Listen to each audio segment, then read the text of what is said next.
Dumating ng paghihintay ni Angelus Mara. Isang maulang umaga noon nang unang magtagpo ang mga landas namin.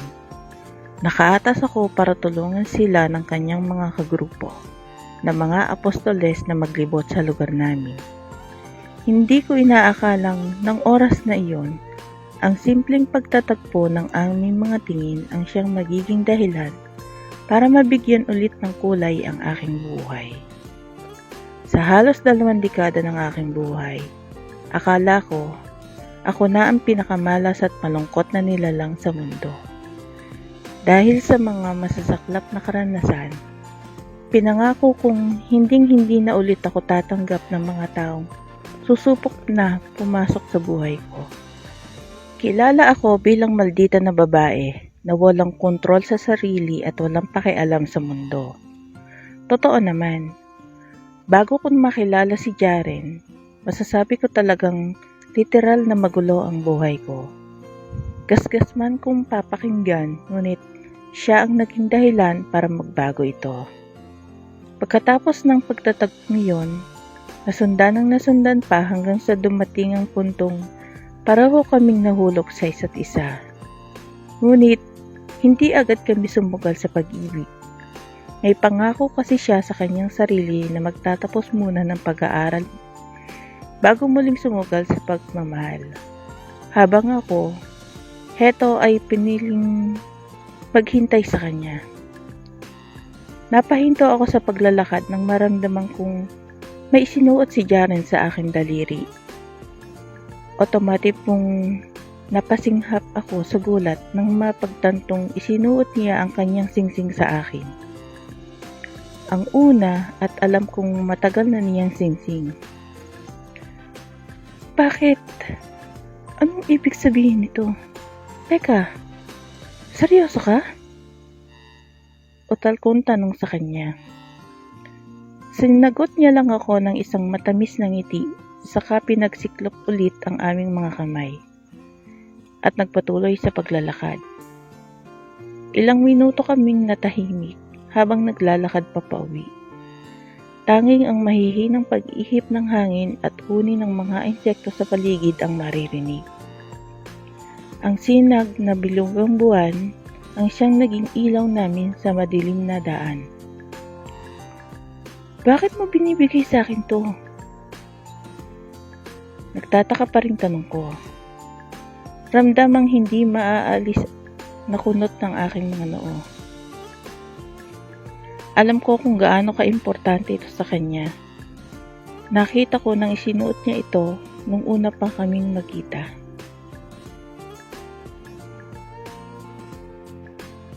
Dapat ba may rason kung ibibigay ko yan sa'yo? Oo, malamang. Baka mali pa ang interpretasyon ko sa ginawa mo. Nasaktan lang ako. Alam mo namang hindi pa talaga tayo, di ba? Narinig ko ang mahinang pagtawa niya, ngunit hindi ko na ibinaling sa kanya ang tingin ko. Sa halip, pinakatitigan ko ang suot na singsing sa aking kaliwang kalingkingan. Simpleng kulay pilak lamang ito at may mga lingin na kaukit dito. Isipinin mo na simbolo yan ang pagmamahal ko sa'yo, Mara. Na yan ang magiging patunay na sulit ang paghihintay natin sa tamang panahon. Palihim akong napangiti sa pinura niya. Marahil, tanga nga ako dahil kababae kong tao ay pinili kong maghintay sa isang lalaki na marami namang handang sumugal sa akin ngayon pala. Lumipas ang panahon at dumating nga ang araw na pinakahihintay namin. Pareho kami nagtapos sa kolehiyo. Pareho na naming natupad ang mga pangarap namin. Kaya oras na para pareho na kaming sumugal sa mga nararamdaman namin. Ngunit masyadong madaya ang tadhana. Bumalik ang babaeng pinakamamahal niya ng sobra noon. Ang babaeng una niyang pinangakuan ng kasal noon. Nagkagulo ang lahat. Nagulo ang pinilanong buhay namin ni Jaren. Pakiramdam ko, bumukas ulit lahat ng mga sugat ng nakaraan na isinara ko na. Para, nakaraan lang siya.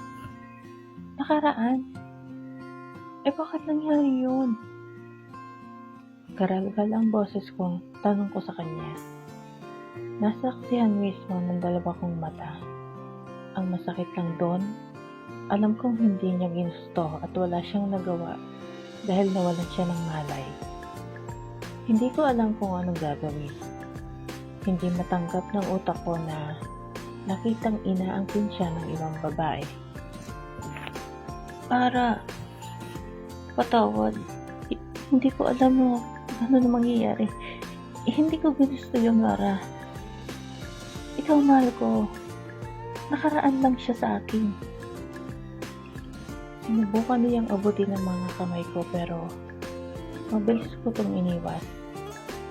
Pumakbang ako pa atras, palayo sa kanya, hanggang sa pusa akong tumigil. Alam kong nagsasabi ka ng totoo pero kailangan ko na mag-isip. Hindi mo ba ako pwedeng hayaan mo na? Hindi ba ikaw naman nagturo sa akin na sa bawat pagdidesisyon ay kailangang isipin ng mabuti. Gusto ko mag-isip ng malayo sa iyo. Hindi siya nakapagsalita kaya muli akong humakbang paatras at lakas loob na tumalikod para umalis. Akala ko mananatili siyang tahimik, ngunit bago pa man ako makaalis, narinig ko ang mga habilin niya. Pag nakapag-isip ka na, bumalik ka sa akin ha. Bumalik ka na, suot pa rin ang singsing na binigay ko sa'yo noon. Sisiguraduhin kong lahat ng pinilano natin sa buhay matutupad pagbalik mo. Tulad ng sinabi ko sa kanya, lumayo nga ako. Pumunta ako sa lugar na walang bakas o alaala ni Jaren. Nanatili ako sa bukid, sa lugar ng lola ko, at doon namalagi ng ilang buwan. Naging payapa ang buhay ko kahit papano. Nabawasan ng sakit na nararamdaman ko dahil sa nangyari. Higit sa lahat, nakapag-isip ako ng maayos. Subukan ko mang iwasan ng realidad. Kahit sandali, alam kong kailangan ko pa rin bumalik. Nang muli ko masilayan ang singsing na binigay ni Jared sa akin, naalala ko kung bakit namin pinili maghintay noon. Hindi agad sumugal sa nararamdaman namin. Jaren, napapatot ako habang yakap ang singsing na hawak. Sa muling pagmulat ng aking mata, bumungad ang napakagwapo niyang mukha. Maaliwalas at may malapad ng ngiting makikita rito. Ngunit bakas naman ng luha sa kanyang pisngi. At ako, si Mara Menyas, ay tinatanggap na maging kaisang dibdib ka, Jaren Hermo. At sa pamamagitan ng singsing na ito, nangangako akong tatanggapin ka ng buong buo. Mamahalin ka sa hirap at ginhawa, at sasamahan ka sa pagtanda. Sinuot ko ang singsing sa dali ni Jaren, saka nagpunas ng ilang luhang tumulo sa aking pisngi. Hindi nagtagal, inanunsyo na ng pari na kami kasal na. Ilang saglit lang din, lumapo ang mainit niyang palad sa magkabilo kong pisngi. At dahan-dahang inilapit ang mga mukha namin. Sa huli, naramdaman ko ang kakaibang kasiyahan sa aking puso nang tuluyang magtampi ang mga labi namin. Mahal na mahal kita, Mara.